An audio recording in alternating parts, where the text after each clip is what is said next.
podcast, Brothers About Life and Love. Yeah. He's Q. I'm Michi. Yeah. Nice to meet y'all. And I'm Megan. I am the good close friend of Nicole. Hi. So hi. Oh Lord. What happened to my thing? Can y'all hear me? We can hear you. Yeah, I hear you. Okay, great. All right. So we can go ahead and okay, there we go. I'm back. Yes, you're back. There you go. All right. So I'm gonna start. I was like, oh snap. I'm gonna start. I don't know why. Give me 1 second. I don't think this show is kid appropriate. Can y'all go upstairs? Children, can you go upstairs? Oh, I'm like, what? Goodbye, children. Goodbye. Not time for now. You come back in about an hour. Hurry up. Move it. Mother has spoken. That wasn't mother. That was mother. Mother has spoken. Mother. Okay, mother. We might have one more guest joining us. I don't know if he's getting on that, but he has a podcast as well. I can't think of the name right now. So if he does get on, he can introduce himself. I'm watching. Okie doke. All right, guys. So let's start with our first hot topics. Everybody got their drinks. We are ready. We are ready. Yes. All right. Water. So the first one is, well, let me mix them together. Okay. Oh, good job. Good job with mixing. Now check you out. Tossing in there.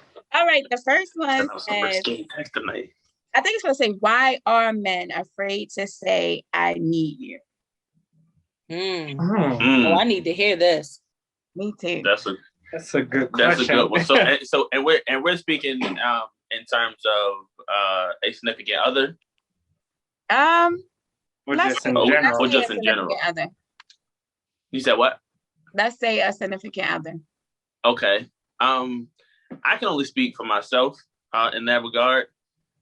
I don't have any problem with saying I need you. I mean, I think technically you really shouldn't quote unquote need anybody, but I get what you're alluding to. But yeah, I don't have any problem telling somebody that like I need them in my life or that they provide value to my life. Now I know that there are a lot of guys who may have too much pride and don't want to admit that they need anyone, especially a woman for that matter, because they don't want to be vulnerable. Yeah, I think it puts you in a position where you feel like somebody could take advantage of you because they know that you're kind of the resort that they're coming to for help. So it kind of puts you in a space where it's like, I'm opening up. And some people are afraid to do that, especially in a situation where it's like, you got to really trust the person. You got to know they're doing things with good intention. And sometimes a lot of people feel like if you come to somebody and you need their help, they might only do it because they want to get something back in that situation. So, yeah, I feel like they may feel like they're relinquishing control over the situation when they say that I need you. Okay, that's a good point. But we open over here, so yes, I see. I was saying like, we ain't afraid to, sometimes you gotta put that pride to the side and absolutely and take it to the chest.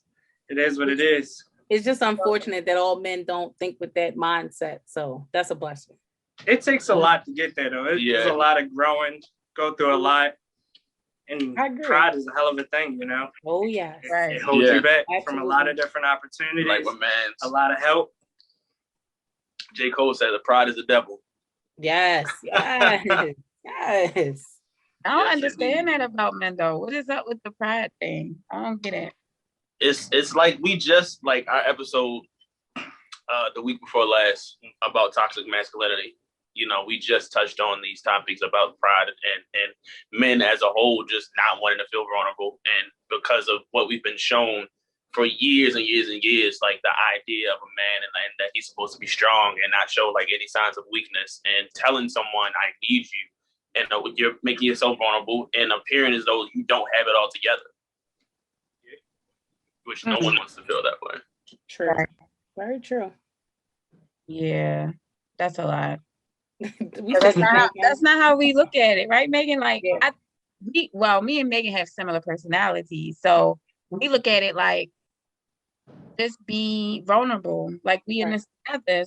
You being vulnerable is not gonna make you look weak. Right. And again, I think what you guys said, like knowing the person that you're involved with and things like that, right? So you learn that person is learning you. And as you begin to build this relationship, right, you become vulnerable. But I understand, like, as men, like, you have your masculinity and you don't want to let your guard down and seem inferior to us as women, but we're emotionally based. So we need you to be vulnerable and be in those spaces sometimes and let me know, like, you know what, I need you. I need you at this capacity. It might not be the way that we're presuming it to be, but I need you at this capacity, if that makes sense. Like, I'm not saying you have to let your complete guard down, but I might need you at this space, like how you may be relaying it to us. So just let it go, you know? Especially if it's just us. Like if it's you and me, like, come on. Like, right. Yeah, I feel like if you don't feel as though you can be vulnerable with your significant other, male or female, you with the wrong person. Yeah. But you'd be surprised. Like there's so many people that sit in relationships like that. I know I can attest to that. Like I sat in a relationship with somebody and, I'm telling this person to be vulnerable, be the way that I need you to be. And you are stuck on your pride issues. You don't want to let your guard down, which eventually resulted in the deterioration of our relationship. So, if I'm begging you, you want me to say something else? If I can say led to the downfall. It led to that. Like, I'm asking you, I'm begging you, just be vulnerable with me. Let me see you in your most vulnerable. We see you, see me, see you. Sorry. What she said. Yeah. But like, really, like, I don't know. I guess it's just a man thing. And us as women, like, we'll never understand that. Just like there's certain things about us that you all won't thoroughly understand. These days in 2021, I wouldn't even just say it's a man thing. You got a lot of women who are out here, moving like men, who don't want to be vulnerable, who don't want to show any signs of weakness. There's alpha, females out there. So it goes both ways sometimes. Absolutely. I agree. Me and Megan are definitely alpha females. Oh Lord, it's bad. I'm just getting to that phase where, you know what? All right, let your guard down. Like, it's okay. This person is here to help. Let it go. Yeah. But again, like you said, like my pride, like, no, I ain't trying to hit it. I'm gonna do it on my own. I'm gonna get it done. Like, I don't need you to do it. So at the end of the day, you just, in that aspect of what you just said, like, you gotta let the man be a man. Like, even if it's if you just want to entertain them, like if it's something that you know full well, like you could do it on your own, like, just let them feel needed a little bit. Exactly. So that's the problem. Like, I'm not used to doing that, so it's hard. Where I'm allowing myself. I feel like a lot of it comes from it's a time thing, because of course you're gonna have those moments where it's like you're gonna see how a person reacts in certain situations, and that'll honestly determine how you kind of go about asking a person for help. Because if you see how they react in a situation where it's just like it doesn't seem that big to you, and it's just like, oh, if that's how you react to that, I couldn't imagine if I actually needed you to come through in a situation similar to it. So I feel like those type of things kind of make you, it gives you like a predetermination on how you go about things. Absolutely. Yeah. Unfortunately, that's what it was. Like, you need this person at this state, and boom, they show you. If they show you who you are, believe them. The first time. Yeah. Believe it. Because that's who they are. Yep. It took me the hard way to learn it, but I got it. Hey, lesson learned. Got it. Lesson learned. All right. Oh, she shaking these things. Like, come on, friend, shake them up good now. Oh, those are all the random topics. Why do some women believe a baby, a ring, or a threesome will save their relationship with a man? Well, I'll let y'all lead on that one. Hold on. All I heard was, why do we think men what? Oh, hold on. Sorry. Why do some women believe a baby, a ring, or a threesome will save a relationship with a man? I feel like it depends on the woman in the situation and what's going on with their partner. Because Again, we don't know what happens in everybody's relationships, will make your boats float, whatever. We don't know. You make the rules to your own relationship, right? But when it comes to that kind of stuff, I think women get stagnant and think that by doing these things or having these things, it will secure whatever. But in reality, that doesn't secure anything. Like, you can have a ring and a baby and all of these things, and neither one of you are happy. Mm-hmm. And at the end of the day, that person cannot make you happy. You have to be able to make yourself happy. Happiness comes from within. That person can contribute to it. Yes, they can contribute, but they cannot make you happy. Yeah.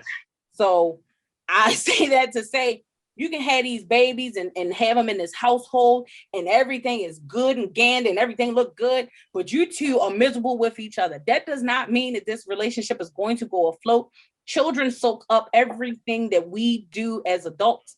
They see it. They might not show it now, but they will show it later down in life. And you be like, where did they get this from? Got it from your toxic ass. So I'm just saying. Yeah.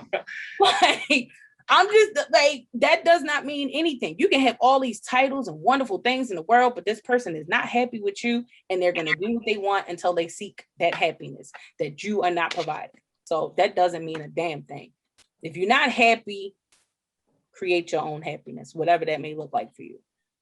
I think as far as the baby is concerned, that a lot of people, or I guess a lot of women in that position, they'll look at a baby as a long-term commitment. So they feel like, oh, if I have this man's child, that, oh, okay, well, he got to deal with me. Like, he's not going nowhere. Like, he's got to be there for his child. But then you got some guys that feel like, oh, well, I don't want to be with her.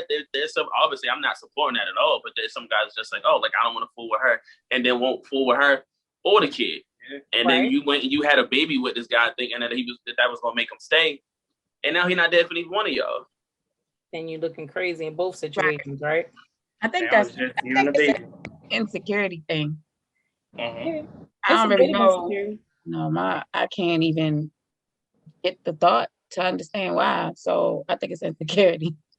Sure. I definitely agree. It comes from like insecurity. And I think a lot of people feel that when you put some type of like, it's kind of like a different type of contract when you get some type of like a higher up title or anything like that with a person. So you think like, okay, maybe if I go to the next level, maybe it'll change how things are.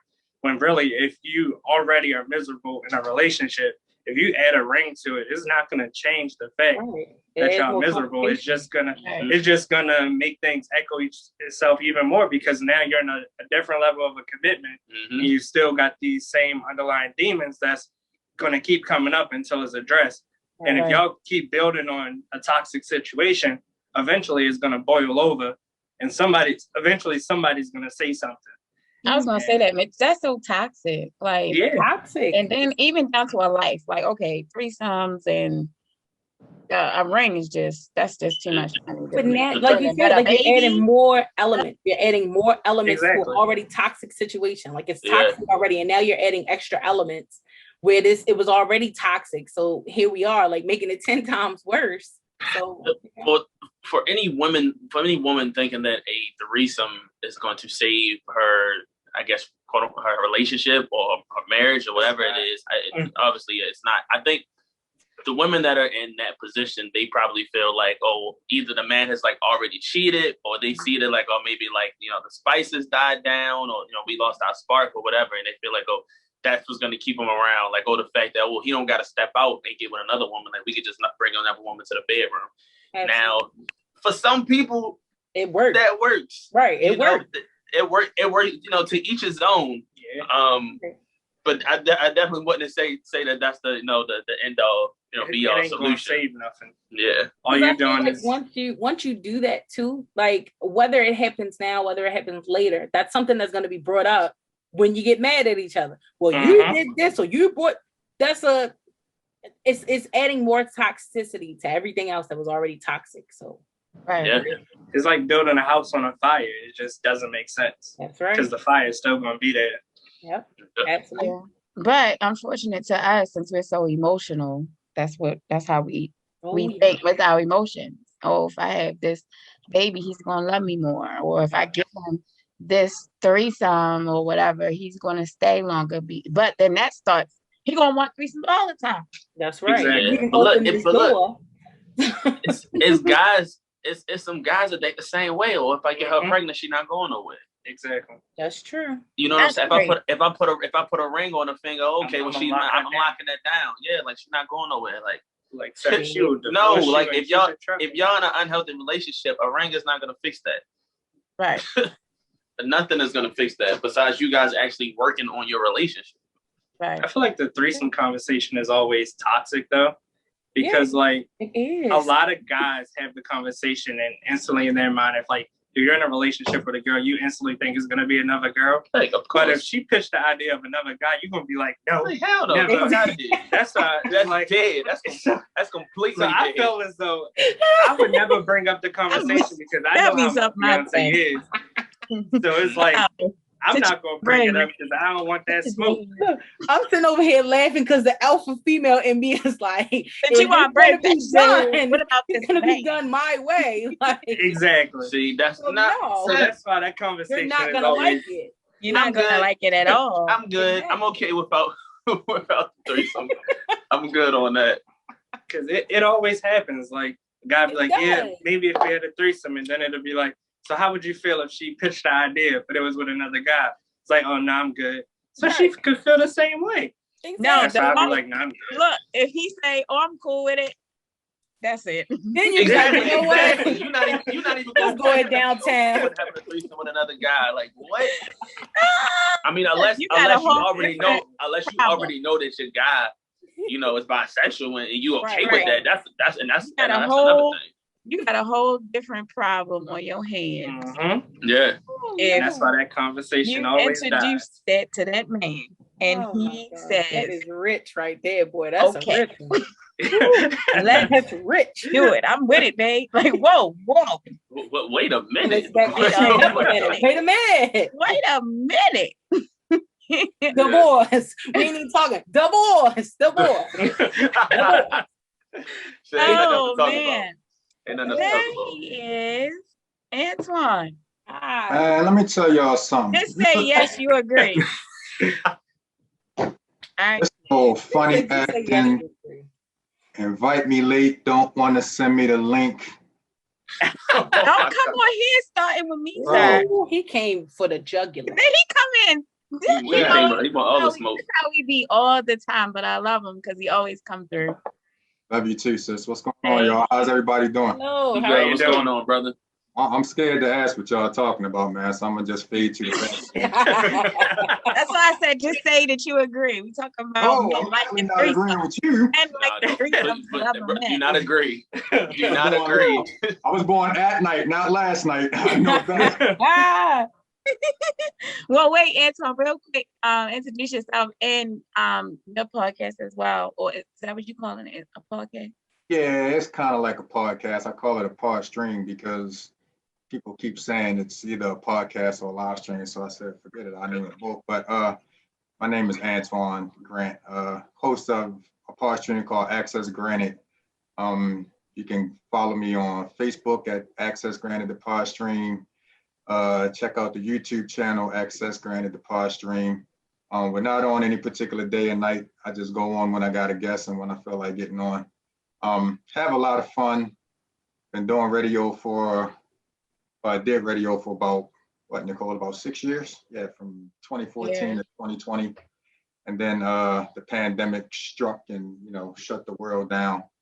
And I got tired of not talking to people. So I started the pod stream where I can connect pretty much the way we are now. And been talking to some real dope people, man. I've been doing it since December. I've had a chance to talk to like Melba Moore, Smooth B from Nice and Smooth, comedian talent, quite a few people. And then a lot of, I won't call them underground, I'll say independent artists and people from all around the country. And I'll actually be on this Thursday talking with an old friend of ours, Nicole, my boy Ray Sidnor. Oh, okay. Back in the world. I actually see him all the time at the gym. You know he live out here by me. Yeah. He has a great story. That man, tune in Thursday at 8 o'clock to hear the new part of his story. But definitely good to reconnect with him, and he's got some stuff coming up. So yeah, man, just check us out and keep following us, man. We have a good time. Even though Nicole don't check in, you know, I still love her and come to support her show. I check in every now and then. Don't do that, sir. Don't do that. Megan, are you there? I need you to click the link. Oh, sorry. She was asleep, y'all. I heard some snoring. Oh, click the link. All right, I got you. Click one of the links. I think it's on Sure, click one of the links. I'm gonna click the first link. All right. Hey, hold on. I take you my can earphone out. read it too. You want me to read it? All right. Yeah, because I don't know. All right. NYC Dalton school parents are upset that their first grade children were teaching them about masturbation. What? I'll let you get in this. You got kids.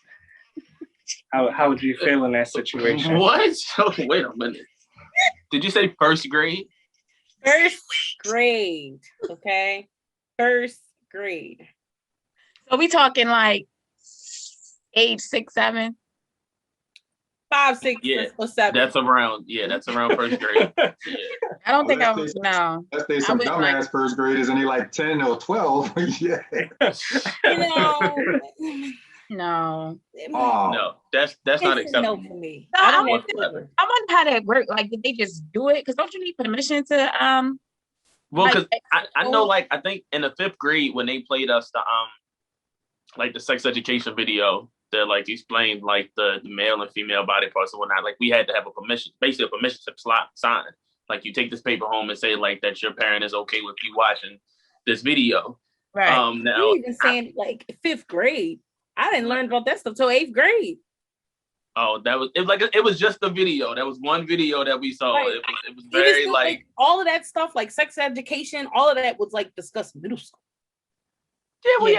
In health education, they discussed it like during that. But school, God no. Yeah. I mean, first grade is completely out of the question. Like I was even at no point in school were we ever learning about masturbation. Now that's completely ridiculous. Yeah. That's taking it to a different level. I got 2 screens up here. It's the masturbation. Masturbation. Look, oh my gosh. I didn't. I mean, hey, but you know what? Obviously not the first grade, but I feel like if we're going to be talking about sex, whenever we do decide to talk about sex in school, like if it's through health education, whether it's, you know, late middle school or high school, if we're going to talk about it, I feel like it's probably not the worst idea to discuss maybe pleasuring yourself, because if we're already discussing the act in itself, I'm talking about like in high school. If we're already talking about it, wouldn't you want them to be more curious about pleasuring themselves than going out and having sex with somebody else? No. I was going to say, okay. As an educator, right? Yeah.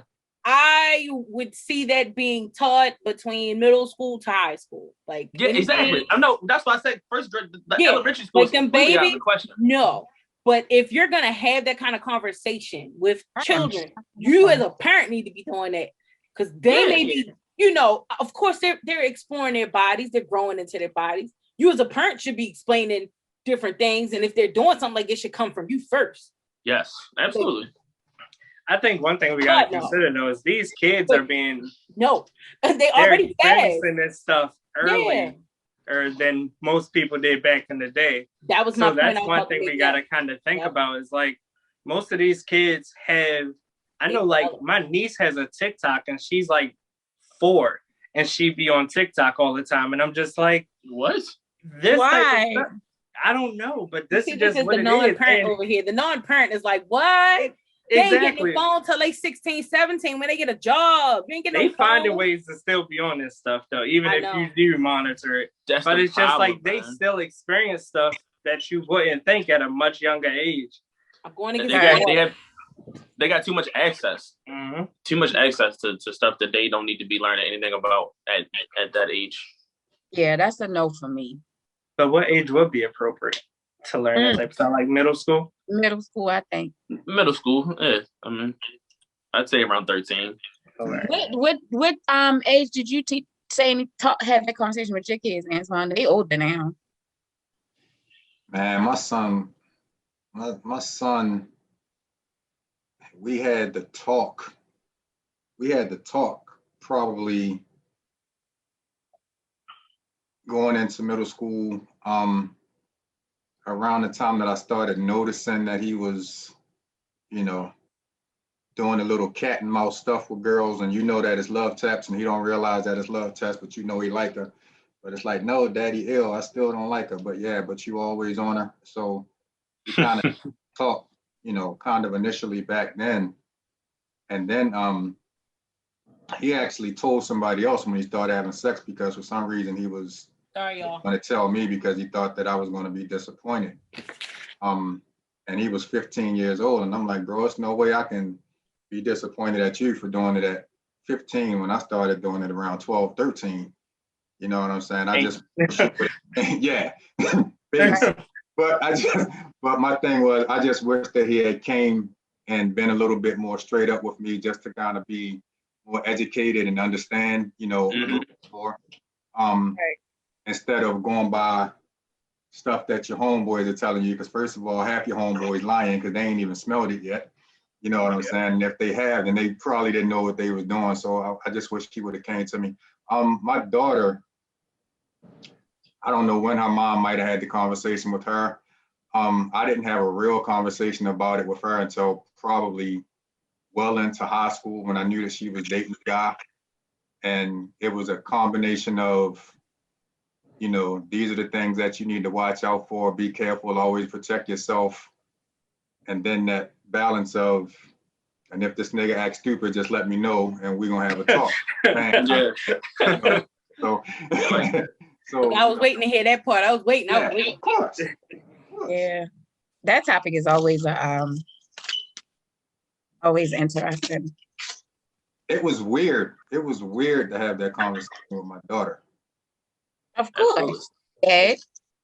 I was getting ready to say, why was it weird? Because it was a girl, not your son. Yeah, because it's a little different when, I'm not saying that when you have that talk with your son that it's almost like talking about sex with a homeboy, but because you can relate on this side of what he's gonna go through and everything, it's a little bit easier. Whereas with the girl, you're thinking about the way that you are and the way that you used to be when you were that age, and you want to, so it was a little bit different for me. Yeah, like if it's your daughter, that's your baby girl. You don't want to think about her in that way. And it wasn't like necessarily a bad way. It was just awkward. Like, damn, I'm talking to you about doing something that I don't want you to do till you're 40 if it's up to me. At the same time, the reality is it is what it is. So yeah. Oh man. All right. Men over 30 shouldn't have other men over 30 as roommates. I think what's his name? You remember do y'all remember seeing that? Where y'all getting this stuff from? Yeah. What is his name? The funny one, the funny guy. Oh my God. Afion? Is it Afion Crawford? I don't know. No, the comedian. Dang, I can't think of it. If I think of it, I'll let y'all know. But he was the comedian that's all over social media right now. Huh? The one that stays on social media. The country Wayne dude. That's not who you talking about. No, I can't think of his name. If I think of it, I'll let y'all know. But he was on a show and he was talking about men shouldn't have other men over 30 as roommates. So what do y'all feel? How do y'all feel about that? Yeah, if we 30 and up, I mean, there's no reason why I should have a roommate in general.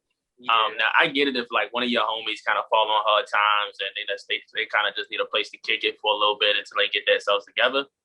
All right, that's one thing. But like as far as we decided like, hey, bro, you know how we can save some money? Let's go get this place and just split it right down the middle. Like, I think it depends on your situation. To each his own. To each his own. It would have to be a very big house. I'm not definitely not no apartment. Right, like a duplex. Yeah, you know what I'm saying? Like, you got your space, I got mine. If I got company, like I can still do my thing and ain't got to worry about, you being off in the corner. So exactly. Like y'all gonna be in there playing the game. And we gonna have separate kitchens because if we 30 and over and you gotta write your name on the orange juice, bro. Yeah, exactly. You know what I'm saying? Like, oh no, don't drink that because I'm about that. Like, nah. Yeah. Bringing a girl home or whatever. And like, oh yeah, that's just my roommate. That's yeah, you were like, hold up, yo, what? Yo, what? At 30? Like, girl, this nigga got me over here. He got a whole roommate, girl. Let me get my shit and get out of here. Yeah, you definitely gonna be in a group chat for sure. Exactly. You definitely got to send a text before you get there. Like, yo, you gotta leave. Oh man, like, 36 and got a roommate. I got to leave him alone. Yeah, but like Michi's saying, if you smart and you the guy in that situation, my roommate not even gonna be there if I got company. Like I'm like, look, but at the same time, if you that roommate and that's where you actually live, you're not trying to want to have to go nowhere else every time your boy got company. And that's why it wouldn't work. Exactly, that's dead. Like you want your own space and your own privacy too. So no, I'm not. Sure you put a knock on the door. They always gonna need something stupid, like you know what a remote is. Like scare me, sweetheart, scare me. Hey, bro. No, my bad. I didn't even know you had company. My bad. You're like, you ain't put this knock on the door. I ain't know. Exactly. I just be real quick. I just need to get this out of here. You gotta have a secret knock and all of that. Like we know what the knock is. Like, oh, why are you coming to get this? Like you need to have your stuff established if that's the case. But if it was females, I think that's stuff that we would do. Like, come on. The world is full of double standards. Some acceptable, some not. It is what it is. I was about to say that, like it's a bunch of double standards.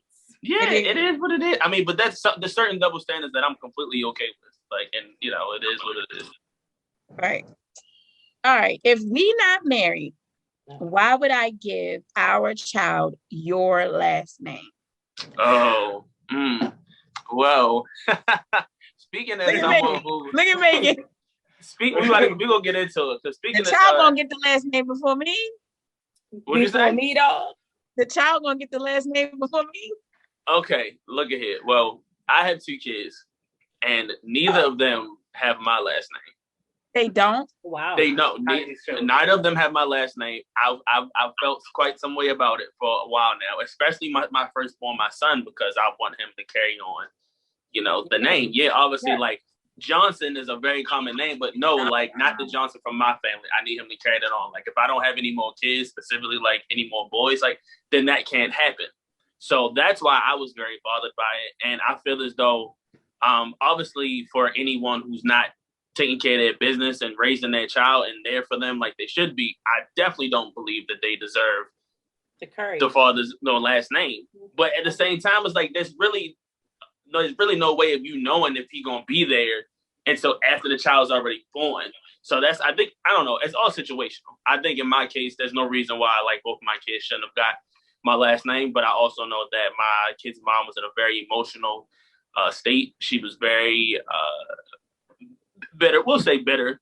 She was very upset. We weren't together when she birthed either of my kids. So she kind of felt like, oh, well, if we're not going to be married, if we're not going to be together, there's no reason for, him to have your last name, which are her exact words.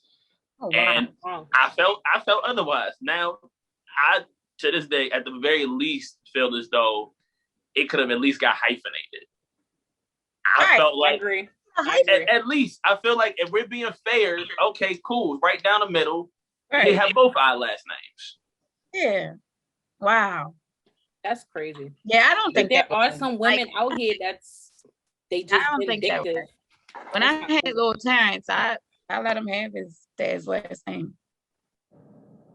It's just like I said, I think it's situational. You got people who feel like I had to look at it from a bunch of different angles because I don't have my father's last name. But my father also wasn't there for me when I was growing up. So it was like I don't fault my mom for not giving me my father's last name. Like I think she actually, like my mom was 17. Her plan was to give me his last name, but my grandparents were like, "Nah, you're not doing that. You're not giving him his last name because I guess they already knew, how you got down." Right. So it is what it is. I had my father's last name. I feel like with girls, no, it's not different. Yeah, I don't have his last name. I mean, L's fall off once we get married, but if we change it. If it was just like a random smash kind of situation and you messed up and got pregnant, but you knew realistically it wasn't nothing going on with you and a dude, I can understand it. But if y'all were like in any kind of a, halfway decent relationship, I definitely think that that's a conversation that needs to be had. I agree. Especially like the brother said, in the case of having a boy, like as a father, you want that heritage and that lineage to carry on, and he goes and brings children into the world. So I know for a fact that I would have had a serious problem with my other half had that happen. Trust me, yeah, we've had some issues. I just got to a point where I kind of just let it go, because at the end of the day, like, that's not going to change like the role that I'm going to play like in my child's life. Right. It's not going to make him any more or less my child. So at the end of the day, I just said, you know what? It's just a battle. I'm just, not going to win. I can't force her to, to give him my last name. And honestly, bro, you know what? Like these days, something that I'm starting to see that's becoming a little more common is in a lot of situations like that, when the child becomes of age to do so, if they choose to do so, they may want to take on, even if it's a hyphenated situation, they may want to, and that's something that I'm starting to see a lot in athletes now. And there's a lot of athletes now that have hyphenated names. Yeah, I'm saying that too. This kind of started sparking up over like the last few years, but I know like my daughter, she's not my biological daughter. She was actually 3 when my wife and I met, and her sperm donor chose not to be a part of her life. And yeah, I called him sperm donor because at this point, that's all he really did was donate sperm. Hey. But right. But I know at 18, she really started to consider it, and I don't know why she chose not to. It really didn't matter to me at that point, because like you said, at that point, it's not going to stop me from doing the things that I had to do. Yeah. And helping raise her. So, it really doesn't matter. Now she's getting ready to take on another last name anyway. So it kind of would have been all a moot point. But I think if a woman chooses to, I ain't gonna say be petty, because it's not really being petty, but then it's kind of being petty, to a certain degree. But if a woman chooses to, not give the father's last name, at least give that option to the child once they get older. You know what I mean? If the father's been around and the father's done what he has to do, even if you guys don't end up being together in any kind of relationship, at least let that child have the option to make that decision if they have that kind of relationship with their father and that's what they want, especially if it's a young man. Yeah, for sure.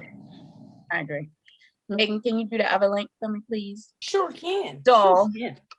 These links. Oh, jeez.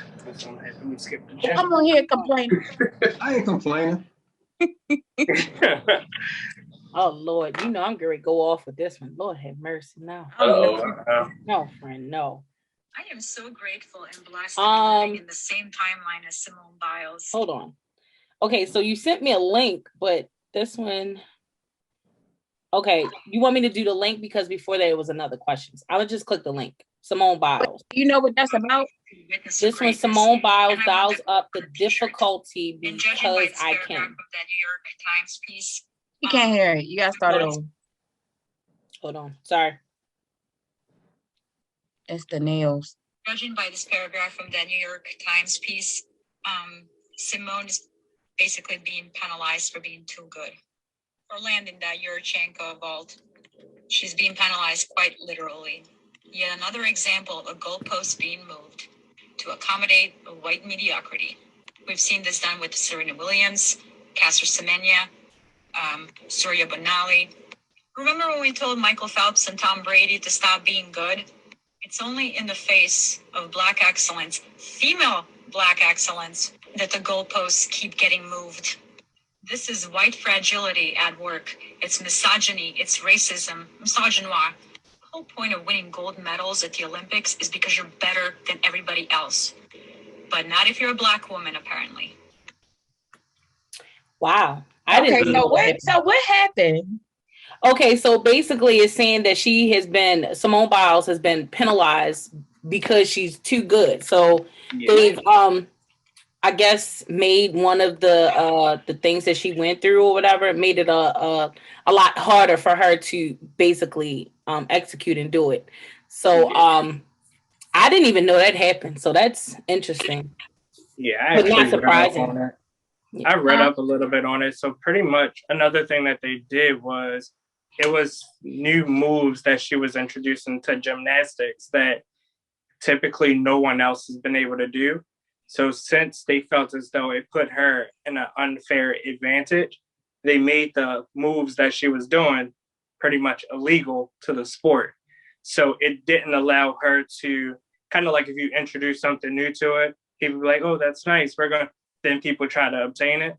They pretty much was like, no one else should have to try it because it's not possible. And they just pretty much banned it. Wow. And yeah, she still won though, so it didn't.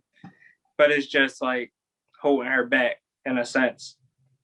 That's Even crazy. Yep.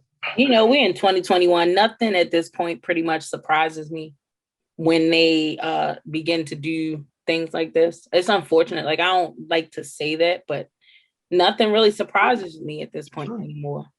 Wow.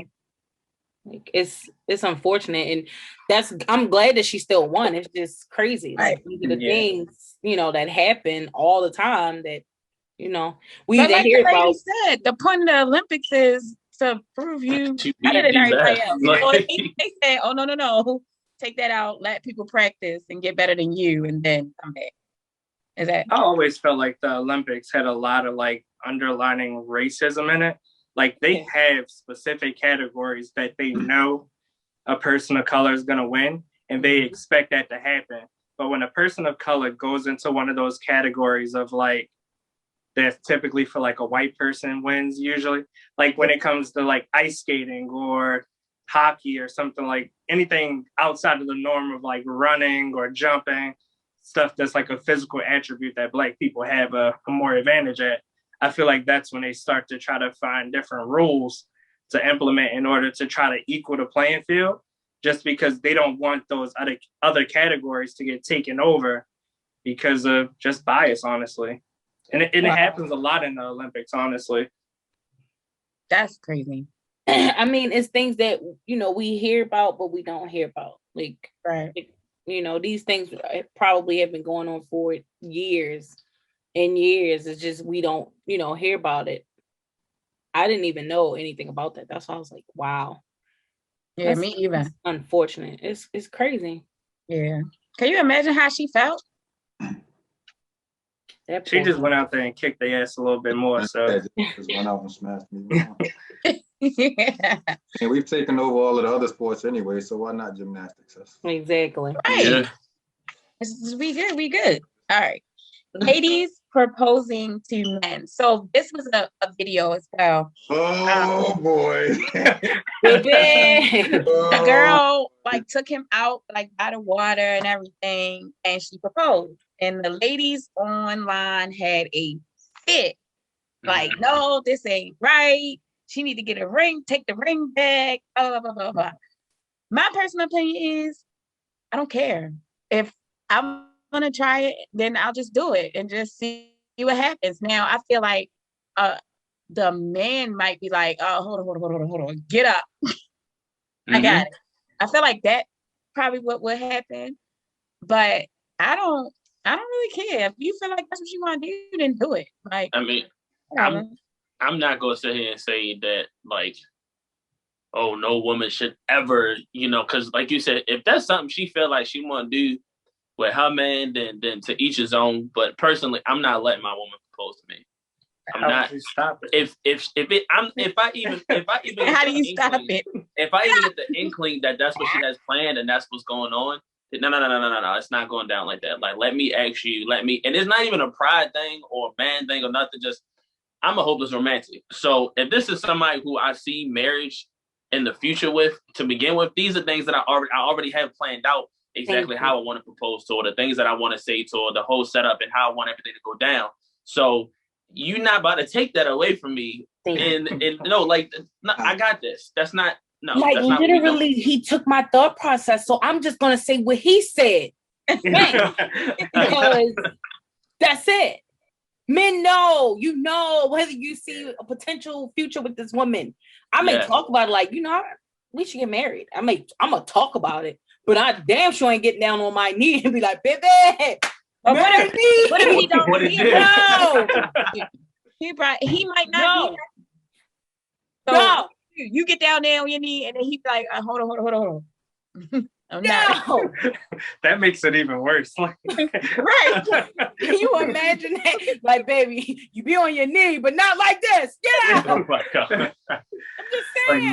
Like, this ain't how it's supposed to go down. Yeah, and I would never. And I know, like, I would feel bad, like, because, so like, say like she set it up and, like, all our family. Would you tell her no if she did it? Like, no, you're not gonna tell her no, because now you're gonna hurt her pride. Look, I'm not gonna flat out say no, but I'm gonna let her like, look, hey, baby, look, this not how. This not how. When you say that, that means no. You telling me no, and all my friends are here. But no, look, that's but me. First of all, like, this is situational, because any woman who I'm with gotta know how I get down, and they gotta know for sure that if I'm gonna propose to you, if we in that position, like, I'm gonna have everything planned out to a T. So you not even woman who I'm with not even gonna want to take that away from me. So that's not something that I feel like I gotta worry about. I'm gonna just run. You ain't gonna catch me. I'm out of there. You gonna run. This is the end of whatever we have right now. Whatever we're doing. You get down on your knee, right there, and you just take off. You gotta get a church finger when you're running off. Get a church finger. He gonna run. And run. Get a church finger and run. Hey, yeah. Get out of there. Nope. You ain't even gonna hear me say nothing. I'm gonna just turn and go. It's not going down like this.